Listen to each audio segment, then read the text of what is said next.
We started dating our sophomore year of college, the kind of relationship that didn't feel dramatic at first, just easy. We met in a media studies class that neither of us actually cared about, sitting 2 seats apart in one of those freezing lecture halls where everyone pretends not to notice each other. Her name was Lauren. She had this dry sense of humor that snuck up on you, and a way of listening that made you feel like you were the only person in the room. I wasn't looking for anything serious back then, but it didn't matter. It just sort of happened. By October, we were inseparable in that very college-specific way, studying together but mostly talking, falling asleep on opposite ends of her twin XL bed because neither of us wanted to admit we were tired.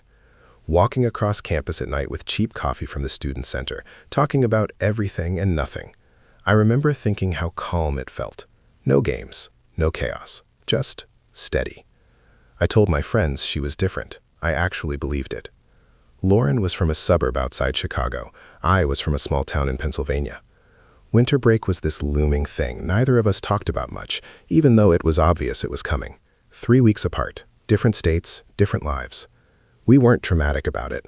We weren't the couple that cried about being apart for Christmas. We just said we'd FaceTime, text a lot, make it work. I trusted her without really thinking about it.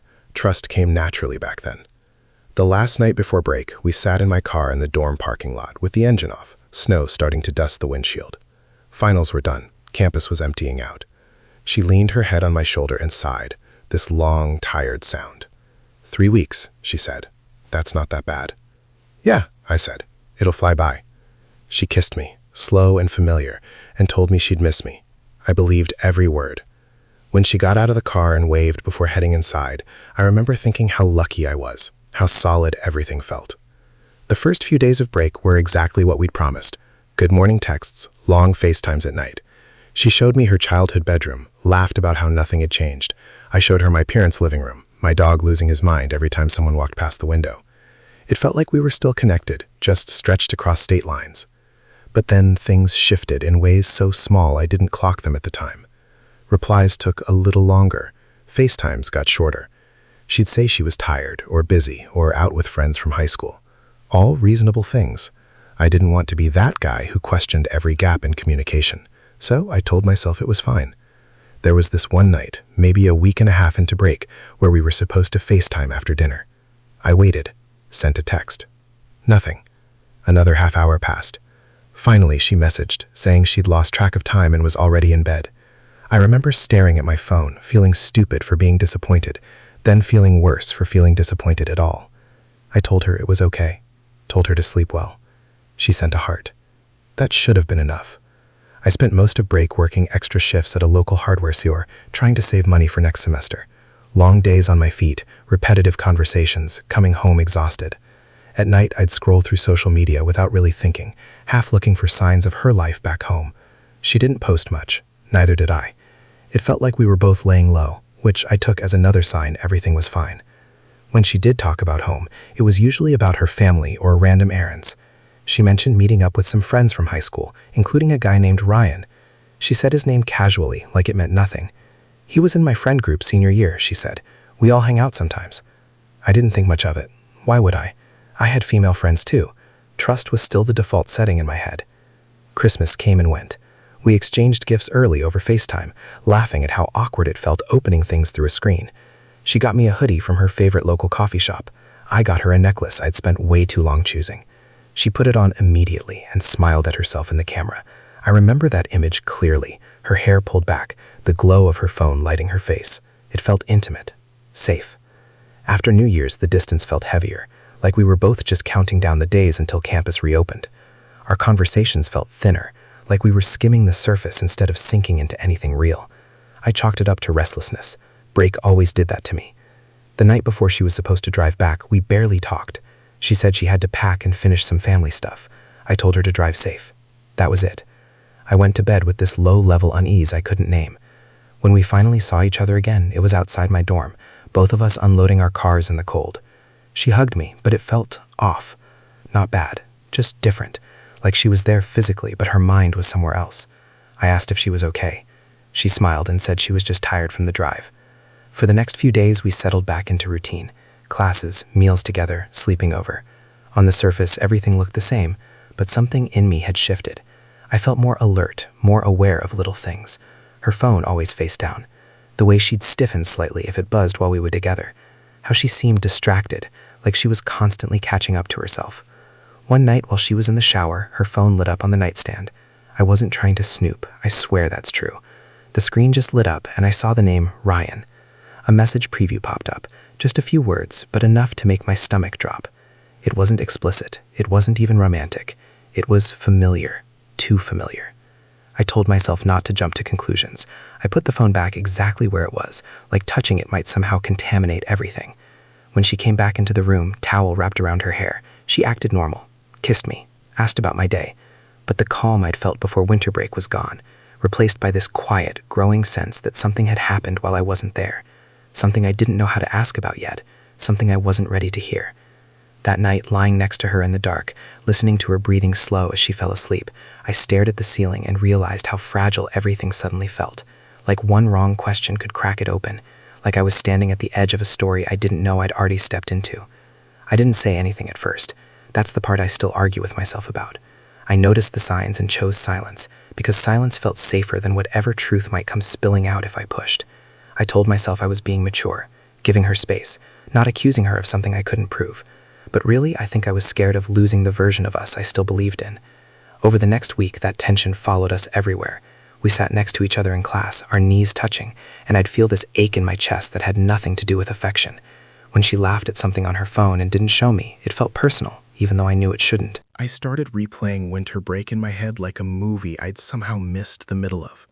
Every late reply, every vague explanation, every moment I'd brushed off because I trusted her. One afternoon, we were walking back from the dining hall, snow crunching under our shoes.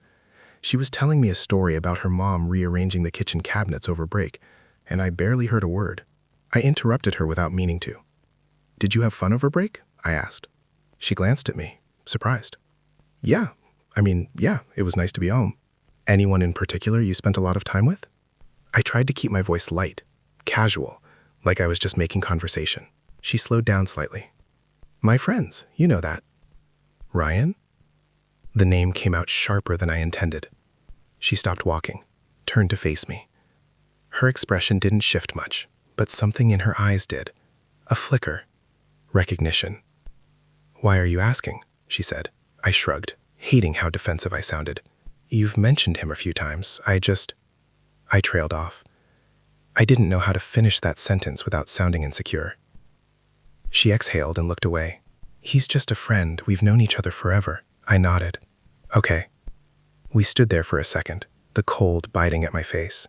People passed us, laughing, heading to class, life moving on around us. Lauren reached for my hand and squeezed it. "Nothing happened," she said. Like she was answering a question I hadn't fully asked. That should have reassured me. Instead, it lodged in my brain and refused to leave. Nothing happened. Why say it like that? After that, she seemed more careful, more attentive. She left her phone face up sometimes. She initiated plans. She kissed me more.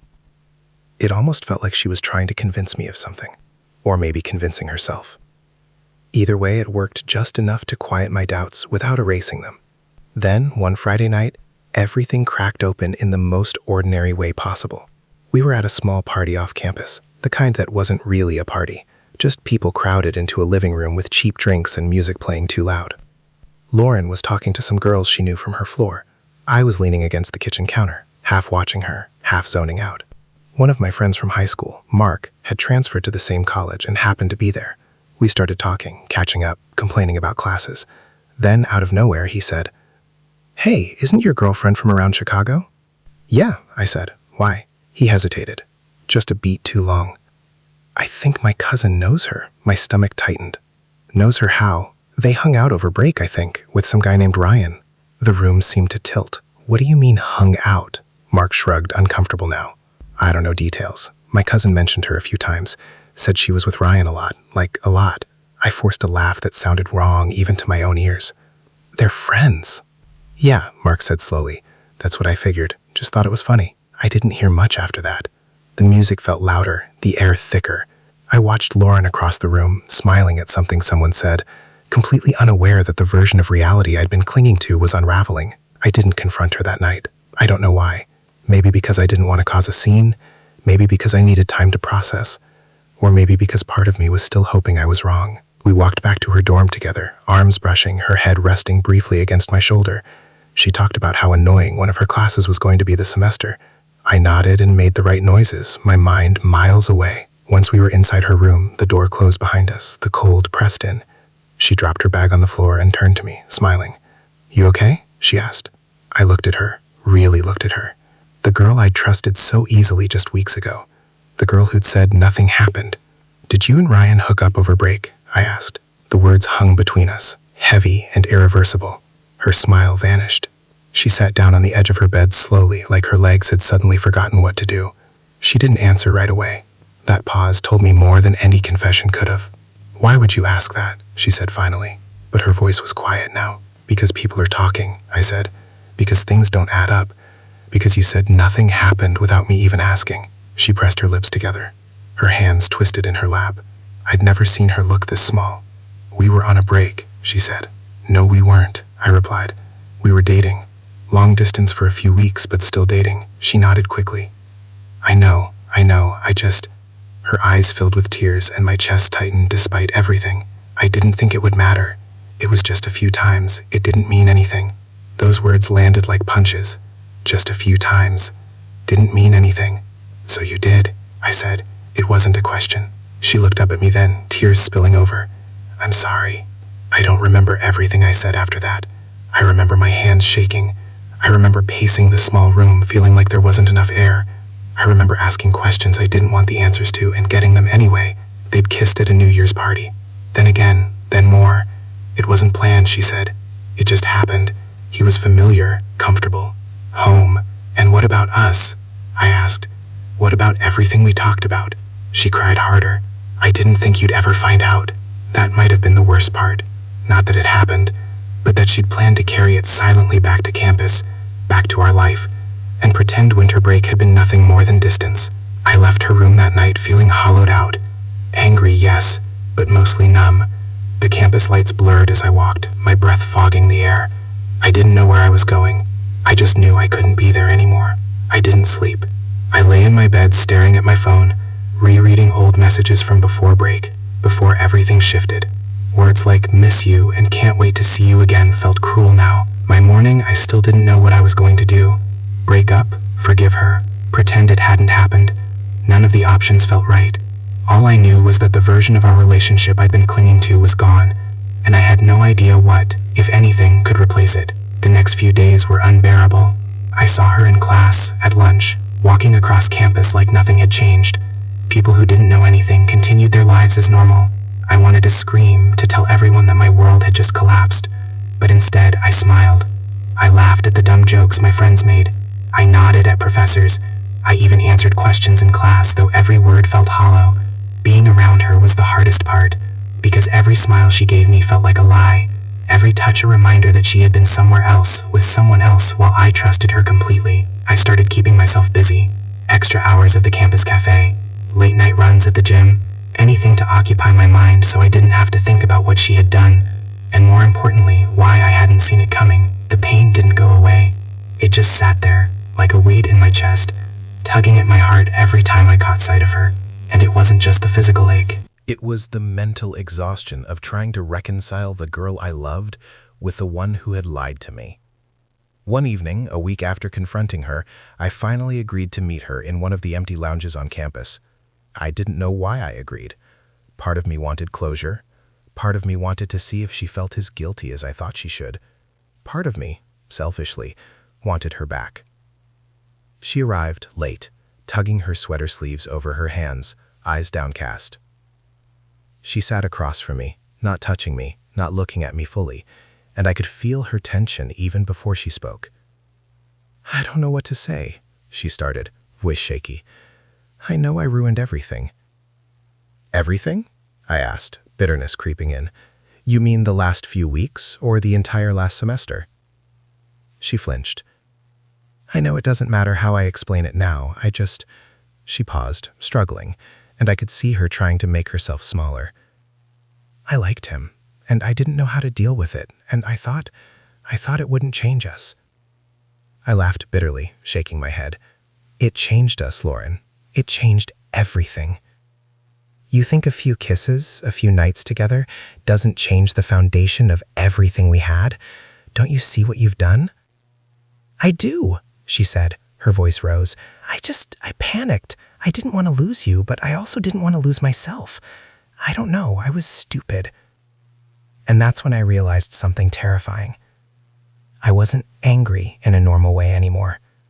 I was exhausted. Tired in a way I hadn't been before. The kind of tired where your body functions, but your heart and mind are dragging behind like they're weighted down by lead. I didn't hate her, not fully, not yet, but I couldn't feel the same trust, the same comfort. That part of our relationship was gone, permanently. We sat there, silence stretching between us, until she finally looked at me with tears brimming. "Do you want to try to fix this?" she asked. "I'll do whatever it takes." I shook my head.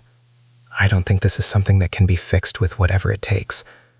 I don't know if it's about you or me or just what this winter did to us. I don't know if we can go back. She sank into her chair. Her hands covered her face. The lounge felt smaller, the air thick with the weight of everything unspoken. I wanted to reach across the table, pull her close, tell her it was okay, maybe forgive her, maybe try. But every instinct told me that wasn't who I was anymore. That version of me, the one that trusted her, the one that loved her without questioning anything, was gone. The days that followed were awkward and unbearable. We tried talking, walking, studying together, but everything felt filtered now. Every conversation was loaded. Every touch reminded me of the break, of Ryan, of every little lie she told, and even the ones she hadn't. I started noticing things I'd ignored before. The way her laugh had a different quality when she thought I wasn't paying attention, how she would check her phone almost obsessively, how she sometimes seemed distant, even in the middle of a conversation.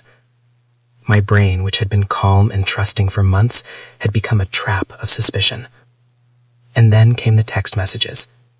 I was alone in my dorm one night when my phone buzzed. It was from an unknown number. The message was simple. "I'm sorry you had to find out the way you did. She told me everything."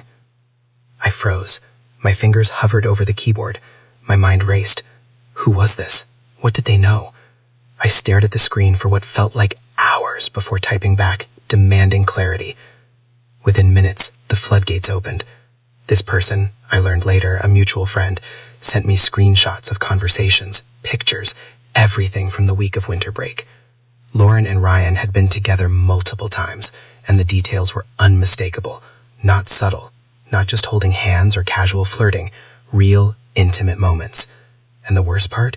They were laughing about it afterward, like it was a game, like I didn't exist. I dropped the phone. My hand shook. My stomach turned over. I felt dizzy. Part of me wanted to run to her dorm, to scream, to confront her, to demand answers. Part of me wanted to disappear entirely, to pretend none of it mattered. But mostly, I felt like I had been punched in the chest and left gasping for air while everyone else moved on. The next day, I confronted her again. She didn't deny it this time. She didn't try to minimize it. She just sat there, quiet, waiting for me to say something. And I did. Every word that had been building inside me for weeks finally poured out. The betrayal, the lies, the pain of feeling used, the anger at myself for not seeing it sooner, the heartbreak of loving someone who had chosen someone else while keeping me in the dark. Her face was pale. Her eyes glistened with tears. "I know," she said. "I was wrong. I don't know how to fix it." And the truth was, I didn't either. I didn't want to. Not yet. Not now. I needed to breathe without thinking about every single lie, every casual kiss, every hidden moment that had been mine to share, but had been taken. The rest of that semester was hell. We avoided each other when possible. I threw myself into work, school, friends. I tried to convince myself that it wasn't worth spiraling over someone who had already chosen differently. But the truth is, every time I walked past her in the hallway, or saw her in the library, or even heard her name mentioned, it felt like a fresh cut. I started keeping a notebook, writing down every memory, every feeling, every snippet of conversation I could remember from before winter break. At first, it was about clarity, trying to make sense of what had happened. But soon, it became about survival. Writing it down made it real in a way that screaming at her never could. I could vent safely, confess everything I wanted to say without her shutting me down or defending herself. The pages filled fast, every line heavy with anger, betrayal, grief, and disbelief. And then came the moment I realized I had been holding on to more than just pain. I had been holding on to hope. Hope that Lauren would see how much she'd broken me, that she would beg for forgiveness in a way that made it right, that somehow we could return to the way things were. And that's when it hit me. I didn't want that anymore. I wanted space, distance, and the chance to rebuild myself without her shadow looming over every decision, every emotion. So I did something I never thought I would. I blocked her on social media, deleted her number, avoided the places I knew she'd be. It hurt worse than anything else, because it felt like erasing a piece of my own past. But at the same time, it felt necessary. Every time I saw a post of her smiling, laughing, maybe even dating someone else, I felt like I was being punched in the gut over and over. I couldn't handle that. Not now. Not ever. Winter break, that 3-week stretch I'd once considered trivial, had rewritten my entire understanding of trust and love. I wasn't the same person I had been before. I was guarded now, skeptical, careful with my heart. And yet, amidst all the pain, there was a strange clarity. I understood something about myself I hadn't before, my boundaries, my limits, and the depth of what I could endure before breaking. By the end of the semester, I had stopped thinking about Lauren in the way I used to. I could remember her voice, her laugh, her touch, but it didn't make my stomach twist anymore. It was memory, not longing. And that, oddly, felt like progress. But even with that progress, there was always the echo of winter break, the knowledge that someone I loved, someone I trusted, had chosen to lie and betray in the quietest, most devastating way possible. It haunted me in subtle ways, in the small decisions I made, in the way I interacted with new people. I didn't hate her, not fully, but I could never unsee what had happened. And I wasn't sure I wanted to. After the semester ended, I moved into a summer internship in Boston. New city, new people, new routine. I thought the distance would help me heal. And at first, it did. I was thrown into the chaos of office politics, coffee runs, late nights finishing projects I didn't even care about, and the constant background hum of a city that never slept. It was exactly what I needed. Distraction. But the memories didn't stay buried. They lingered, like a cold draft under a door. Sometimes I'd be walking down a crowded street, and out of nowhere, I'd see a girl with her hair the same color as Lauren's, or hear someone laugh in a way that reminded me of her, and suddenly it was back, raw, vivid, inescapable. I started dating again, tentatively at first, then more seriously, but I realized the patterns had changed. I was hyper-aware of signals, overanalyzing every text, every gesture, every laugh. I couldn't just trust someone to like me. I had to see it, feel it, know it. Every relationship became a mental investigation, an experiment where I was both detective and accused. Some of it was fair. I was cautious for a reason, but some of it was the residue of betrayal, a stubborn ghost I couldn't shake. Then, one Saturday afternoon, I ran into her, completely by accident. I was walking through a small farmer's market near my apartment, coffee in hand, headphones on, trying to enjoy the rare sun, when I saw her at a stall buying fresh herbs. She looked older, softer in a way I didn't expect, but the moment I saw her, I felt that old hollow ache in my chest, the one that had haunted me after winter break, the one I thought I'd outgrown. I stopped. She didn't notice me at first. When she did, her eyes widened. I could see the shock, the hesitation. Neither of us moved immediately. It was one of those moments where everything slows down, where the city noises fade, and all that exists is the other person standing there, and the history you share. "Hey," she said finally, voice tentative. "Hey," I said, stiffly. There was this pause, full of everything we hadn't said, everything we couldn't say. It was like standing on the edge of a cliff and looking down at a place you'd once fallen. I didn't expect to see you here," she said. "Me neither," I admitted. And in that instant, I realized how much I'd rehearsed this meeting in my head over the past months. Every scenario, every possible reaction, and yet nothing could have prepared me for the real thing. We walked a few steps together, half out of politeness, half out of instinct, neither knowing what to say. The market was noisy, full of families and tourists, but it felt like we were in a bubble. I caught myself remembering tiny details about her, how her hair smelled, the way her voice used to fill a room, the way she'd tilt her head when she was thinking. And suddenly all that pain from winter break resurfaced, sharper than ever. I wanted to say I'm sorry, she started, voice breaking slightly. Not just for winter break, but for everything. For lying, for hurting you. I know I can't change it, and I know it's probably too late, but I needed to say it. I stopped walking. My coffee sloshed slightly in the cup. I wanted to scream. I wanted to run. I wanted to forgive. I wanted to hate. I wanted everything at once. I needed to hear that, I said finally. I needed to know you understood how much you broke me. She nodded. Tears pricked her eyes. Unguarded now. Real. I do. Every day. I regret it more than I can put into words. I never stopped thinking about what I lost. About us. And there it was again. The pull. The undeniable connection that had drawn me to her in college. Stronger than I wanted it to be. But it was mixed with the knowledge that she had chosen differently. That she had broken my trust. That she had hurt me in a way I couldn't undo. I don't know if we can ever go back, I said, voice low. I know, she said, and I don't expect that. I needed to face it. Face you. Face myself. We stood there for a long time, saying nothing, just letting the air between us fill with unspoken history. I realized then that I had changed. That girl who had believed everything could be easy, who had trusted blindly, who had let herself fully for someone else. She didn't exist anymore, and neither did the version of me who could ignore betrayal and move forward without scars. Eventually we parted ways. No promises, no dramatic declarations, just a quiet acknowledgement that we had crossed paths again, and survived. I walked away with a strange mix of relief and lingering sadness. Relief because I wasn't falling for her again. Sadness because, even after all the betrayal, a part of me still cared.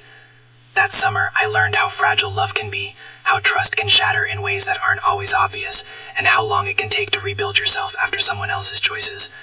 I focused on myself, my career, my friends, my own happiness. Slowly the hollow ache in my chest softened. The rage, the confusion, the grief, they all became layers of experience I carried, not weights I was buried under. By the end of the summer, I could finally think about her without the visceral pain that had dominated my thoughts for months. I could remember her, the good and the bad, without wanting to cry, without wanting to scream. I could remember what we had before winter break, and understand that it existed, but also accept that it had ended, permanently. And that's the strange thing about betrayal. It doesn't just hurt, it teaches. Not lessons with neat morals, but lessons about yourself, about your capacity to love, to forgive, to endure, and to finally let go. I walked into the fall semester stronger, warier, and infinitely more self-aware. I didn't carry bitterness or rage anymore. I carried knowledge. Knowledge that love can be beautiful, fragile, and devastating, and that even when it breaks, life keeps moving forward. I'll never forget that winter break. I'll never forget Lauren, or Ryan, or the way everything felt shattered in those 3 weeks. But I also won't forget the version of me that survived it. The version that learned the hardest, cruelest truths about trust and love and the power of silence. That version of me walks forward now, cautious, sure-footed, and unwilling to let someone else define the boundaries of my heart again.